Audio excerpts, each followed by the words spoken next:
Dictation 10 second बाद बोली जाएगी।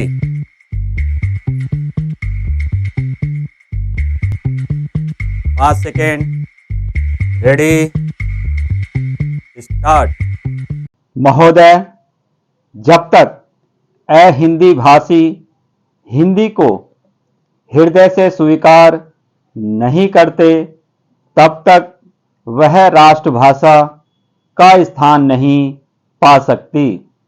और यह तभी हो सकता है जब वे यह समझें कि इसमें उनका भी योगदान है और उन्होंने इससे केवल लिया ही नहीं बल्कि इसे कुछ दिया भी है, और उन पर कोई दूसरी भाषा लादी नहीं गई है, बल्कि यह उनकी ही भाषा है। मेरे कहने का अर्थ यह नहीं कि आप उनकी ही व्याकरण अपना लें। इसका अर्थ यही है कि आप उदारता पूर्वक जितना ले सकते हैं ले लें। भाषा इसी प्रकार बन सकती है। यह भी आवश्यक नहीं है कि उसको स्वीकार करने पर आप वही लिखना आरंभ कर दें, परंतु जो वे लिखें उसको आप गलत न समझें। आज किसी भी भाषा का रूप वही नहीं है जो उसके प्रारंभिक काल में था। उसमें परिवर्तन होता रहता है।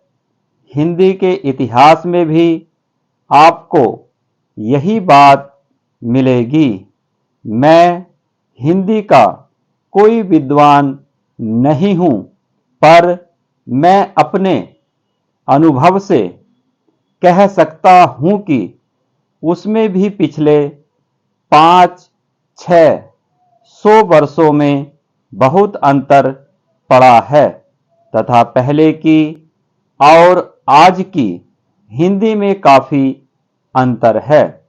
इसलिए नव युग में जब वह देश की भाषा बनने जा रही है तो उसमें थोड़ा अंतर करना भी पड़े तो वह स्वीकार कर लेना चाहिए, जिससे उसका अन्य प्रदेशों के लोगों के साथ मेल बैठ जाए।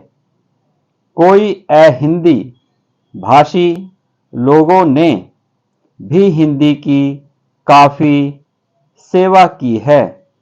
आपके राज्यपाल महोदय हिंदी भाषी हैं और इन्होंने अपनी भाषा की बड़ी सेवा की है। यह भी हिंदी के पक्ष में थे और इन्होंने बड़ा योगदान दिया, जिसके कारण हम संविधान सभा में सफल हो सके। इनका भी यही विचार है जो मेरा है। मैं चाहता हूं कि इनको भी हिंदी की सेवा करने का अवसर दिया जाना चाहिए। उसका फल हिंदी के लिए और देश के लिए अच्छा ही होगा। मानपत्र में आपने संस्कृत के संबंध में कहा है। मैं मानता हूं कि हमारे देश में संस्कृत का अध्ययन आवश्यक है, क्योंकि देश की सभी भाषाओं का स्रोत वही भाषा है। संस्कृत से हमारा संबंध अटूट है। इसकी पढ़ाई लिखाई कम हो गई है। यह हमारे लिए दुख की बात है। मैं आशा करता हूं कि इसकी उन्नति होगी। महोदय, मैं अपने बारे में कहता हूं। जब मैं छोटा था और कॉलेज में पढ़ रहा था, तब रूस और जापान के बीच युद्ध छिड़ा। उस समय समाचार पत्रों में जापान के संबंध में बहुत सी बातें छपा करती थीं।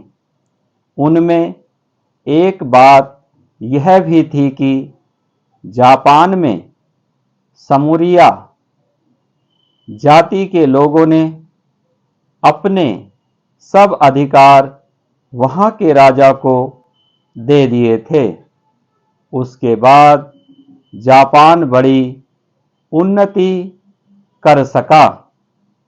हम लोग यह पढ़कर आश्चर्य और सराहना करते थे। उससे बढ़कर हमारे यहाँ के लोगों ने स्वराज्य स्थापित होने के बाद 1-2 वर्ष में एक उदाहरण उपस्थित करके दिखाया। हम भी अपने हजारों वर्षों के इतिहास को नहीं भूलेंगे।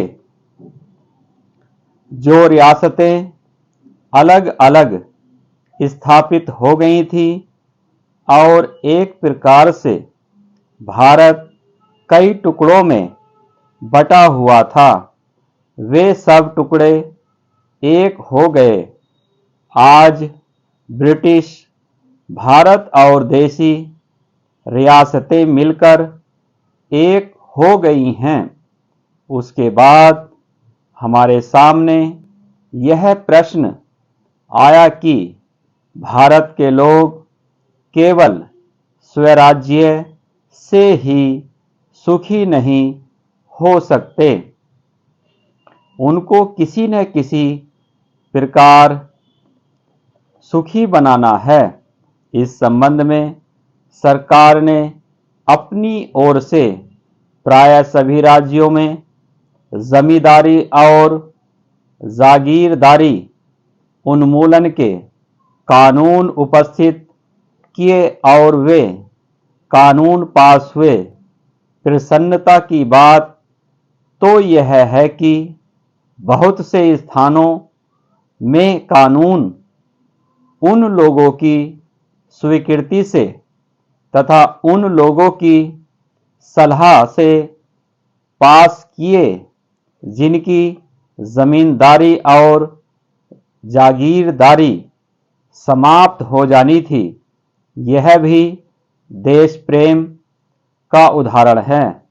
उन लोगों ने अपनी संपत्ति का त्याग इसलिए किया कि उससे सारे देश को लाभ पहुँचे। वह काम भी लगभग पूरा हो गया और पूरा होता जा रहा है। हमारे सामने मार्ग प्रशस्त है और अब हमें इस पर चलने की शक्ति चाहिए। हम में परस्पर कभी कभी इस प्रकार की संकुचित धार्मिक अथवा सामाजिक भावना देखने में आती है, जिसके कारण कभी कभी लड़ाई झगड़े हो जाते हैं। हम इस चीज को भी दूर करने का प्रयत्न कर रहे हैं। हमारे संविधान में स्पष्ट बता दिया गया है कि कोई चाहे किसी भी धर्म का क्यों न हो, किसी भी जाति का क्यों न हो, इस देश में सबको समान अधिकार है। गरीब से गरीब आदमी को भी वही एक वोट देने का अधिकार है जो कि राजा साहब को है या मुझे। धर्म के नाम पर किसी प्रकार का भेदभाव नहीं किया जाता है। स्टॉप।